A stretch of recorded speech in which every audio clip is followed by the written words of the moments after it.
আওয়ামী লীগ নেতারা গর্তে লুকিয়ে আছে, কারণ তারা জানে যে গর্ত থেকে এখন বের হলে তাদের 12টা বেজে যাবে। এজন্য আমি এই কথাগুলো বলতেছি যে 5 তারিখের পর যে তারা গর্তে গিয়ে লুকাইছে, এখন পর্যন্ত কিন্তু তারা গর্ত থেকে সেই মাথা বের করেনি। যদিও আপনার এই দলকে সুসংগঠিত করার জন্য ইতিমধ্যে ভাবে অনেকে যোগাযোগ করতেছে, এবং কি শেখ হাসিনা নিজেও কিন্তু আপনার বক্তৃতা দিচ্ছে এবং কি নেতাকর্মীদেরকে ঐক্যবদ্ধ করার চেষ্টা করতেছে। কিন্তু আপনি দেখবেন যারা ইতিমধ্যে এই দলকে পুঁজি করে সাইনবোর্ড ব্যবহার করে যারা অর্থ ইনকাম করে কলাগাছ হয়ে গেছে, তারা এখন চুপ করে বসে আছে।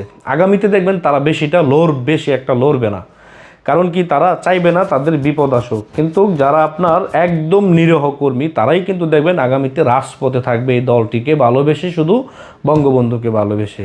আজকে আমি বলবো তাদের প্রতি একটা ধিক্কার যে তারা এই দেশকে লুট করেছে।